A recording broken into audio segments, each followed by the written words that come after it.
Shavua Tov a todos, estamos seguindo em frente aqui com o nosso estudo de Kitzur Shulchan Aruch. A gente continua nas alachot de Talmud Torá. Hoje a gente chega na alachá Bet no Siman Kav Zayin, 27º capítulo. Fala o Kitzur Shulchan Aruch, Kol ish Israel chayav lilmod Torá. Todo Yehudi ele tem a obrigação de estudar Torá. Ben ani, ben ashir, independente da situação financeira dele, tanto faz se ele é pobre ou se ele é rico, ele continua com a obrigação de estudar Torá. Assim fala pra gente a Gemara em Masechet Yoma, que um pobre, um rico e um rachá, os três, quando chegam lá em cima para serem julgados, para os três se perguntam: por que você não estudou Torá? Se o pobre diz: olha, eu não estudei Torá porque eu não tinha dinheiro, eu tinha que trabalhar para conseguir leite parnês, para conseguir sustentar a família, perguntam para ele: será que você era mais pobre que Hillel Azaken? Sobre Hillel Azaken, a famosa história de que ele ganhava um valor pequeno por dia, ele não ganhava muito dinheiro por dia, e o que ele ganhava, ele dividia. Metade ia para a parnassá da família, metade ia para a comida da família dele, e metade ele gastava para poder entrar no Beit HaMidrash para estudar a Torá. Antigamente, para poder estudar a Torá, você tinha que pagar para poder entrar no Beit HaMidrash, para as pessoas não acharem que é algo sem valor, então se cobrava uma entrada. E ele não ganhava muita coisa, metade ele gastava com a comida da família, e metade ele gastava para estudar a Torá. Certa vez, teve um dia que ele não conseguiu o suficiente, ele conseguiu só o suficiente para o sustento da família, e ele não tinha dinheiro para pagar a entrada para o Beit HaMidrash, para conseguir entrar, ouviu o Shurim de Shmaya Eftalion, e conta para a gente a história na Gemara que ele subiu no andar de cima do Beit HaMidrash e começou a ouvir os Divrei Torá, as palavras de Shmaya Eftalion, começou a ouvir isso pela chaminé que tinha lá em cima.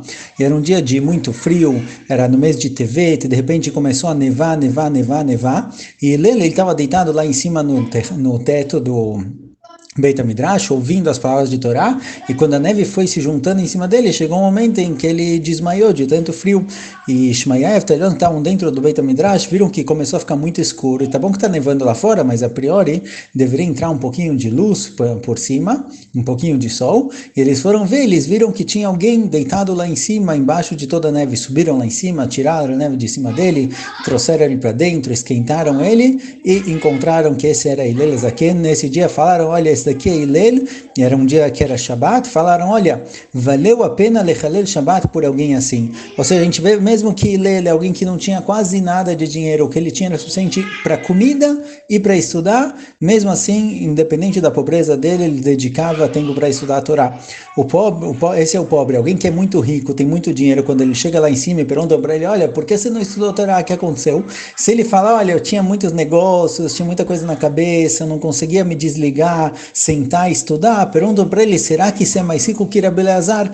Rabbi Eleazar ben Hersom conta para a gente a Gemara que o pai dele, quando faleceu, deixou para ele de herança 1000 cidades que pagavam para eles impostos, e 1000 barcos, 1000 navios que estavam pelo mar, levando e trazendo mercadorias. E mesmo assim, Rabbi Eleazar, independente de todo esse dinheiro, ele achou pessoas para cuidar dos negócios dele, largou os negócios e foi sentar para estudar a Torá. Ele deixou de lado todas as preocupações, toda a cabeça que ele precisava usar para os negócios, ele arranjou alguém para fazer isso por ele, sentou e estudou a Torá. E mesmo Rachá, conta pra gente a Gemara, quando chegar o Rachá lá em cima, perguntar: por que você não estudou Torá? E mesmo que ele venha e fale: olha, ele era alguém muito bonito, com uma boa aparência, e o Yetzirah acabou me derrubando, me puxando, eu não consegui vencer ele, perguntam para ele: será que você era mais bonito que Yosef HaTzadik? Yosef HaTzadik, ele teve todas as dificuldades, todos os desafios que ele teve no Egito, e em nenhum momento ele se deixou levar, e ele continuou estudando Torá.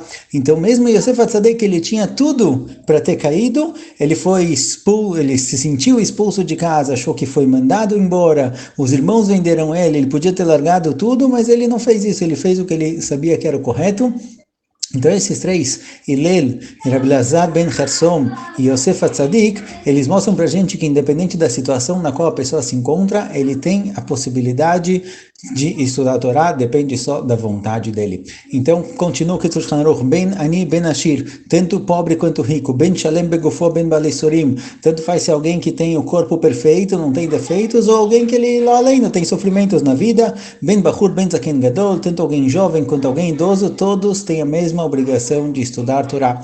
A filonia machazir aptachim, mesmo um pobre que ele vai batendo de porta em porta pedindo tzedakah, chayav likvo alosman letalmud Torá bayom balayla, ele tem que definir para ele um momento para estudar a Torá, de dia e de noite, um pouco durante o dia, um pouco durante a noite, Sheneimar, como a gente encontra no Pasuk em Sefer Yoshua, Vehagita bo yomam valayla, devemos estudar a Torá dia e noite.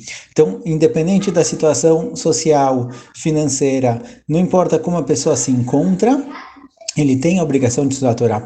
O Mishnah de Aklal Lilmod, alguém que ele não tem capacidade nenhuma de estudar, nenhuma capacidade intelectual de estudar, ele realmente não consegue. Ou ele tem tanta coisa que ele não consegue, por algum motivo, realmente ele está numa situação absurda que ele não consegue estudar, não consegue achar um momento, ele tem que dar tzedakah para pessoas que estudam, isso vai ser considerado como se ele próprio tivesse estudado, que Moshe Darshu Botan Zichron V'ha Pasuk Samach Zvulun betzetecha ve'isachar be'olecha, Zvulun ve'isachar asu shutafut. Zvulun asak b'schorá ve'sipeg le'isachar parnasato, she'il apnai lasok ba'torá. Existe um acordo entre duas tribos de Am Yisrael, como o Hazal trazem para a gente, a tribo de Zvulun e a tribo de Issachar. A tribo de Zvulun é uma tribo que tinha muita prosperidade nos negócios, a tribo de Issachar é uma tribo que dedicava o tempo para estudar a Torá. Como eles chegaram a isso? Eles fizeram um acordo entre eles.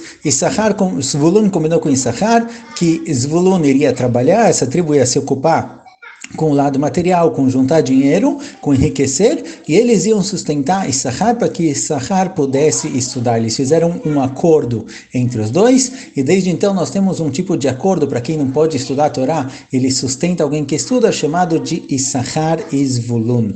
Esse acordo, existem algumas discussões entre os poskim, como ele é feito exatamente. Uma das discussões é, será que tem que ser um acordo, realmente tem que assinar um contrato, que nós estamos fazendo um acordo, eu vou sustentar tal pessoa vai estudar a Torá e vai ser considerado como se nós dois estivéssemos estudando.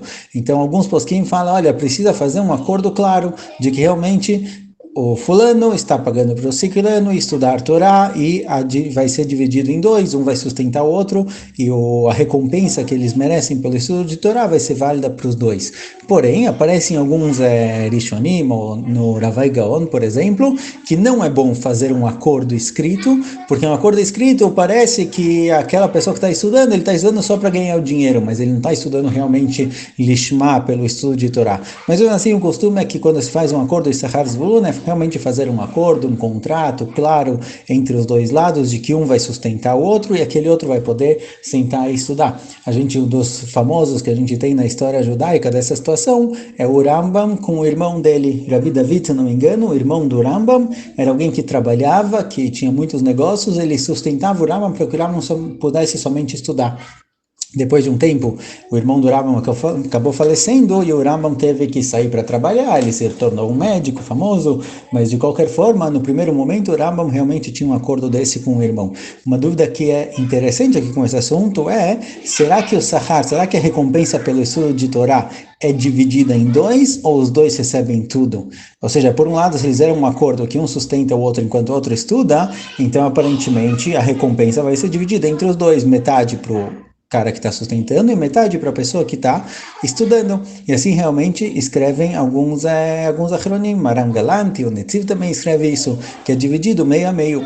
Porém, o Orachaim Akadosh escreve que não. O Orachaim Akadosh escreve que nenhum dos dois perde. Os dois recebem um sahar dobrado, porque em questões ruhanim, em questões espirituais, nem sempre a divisão entre dois realmente divide o valor dos dois. É igual uma vela, se você pega uma vela para acender outra, no fim você tem duas velas com exatamente a mesma força que a primeira tinha. Um não perde quando o outro também recebe. Então o sahar aqui vai ser igualmente dividido entre os dois. De qualquer jeito, isso é chamado Tanai Issachar Zvulun, para alguém que realmente não tem como estudar. Agora continua o Kitzur Shulchan Aruch, Lefichach dima pasuk Zvulun leIssachar, mipnei shetorato shel Issachar el dei Zvulun aita. A Torá de Issachar veio b'zchut Zvulun. V'chen matzim v'mishnah, Shimon achi Azaria omer, v'nikra Shimon al shem achi Azaria, lefi she'Azaria asak b'prakmatia, v'hem mesapek tzorchei Shimon achiv, she'osek b'Torá, v'yitnu benem she'yeh chelek l'Azaria b'schar limudo shel Shimon. Como, por exemplo, traz aqui o Kitzur Shulchan Aruch, a gente encontra na Mishnah em Svachim, que tem um dos Chachamim, era chamado Shimon achi Azaria. Shimon, irmão de Azaria. Geralmente se escreve o nome dos pais, não o nome do irmão. Então a explicação, por que justamente ele era chamado estudada em nome do irmão, porque o irmão trabalhava e sustentava para que ele pudesse estudar, então os dois recebem o mesmo nível. Mesmo que a pessoa faça esse Tanai de Sahar e Zvulun, ele partilhe do estudo daquela outra pessoa, mesmo assim ele deve dedicar pelo menos um tempo pessoal, um tempo próprio dele para sim estudar.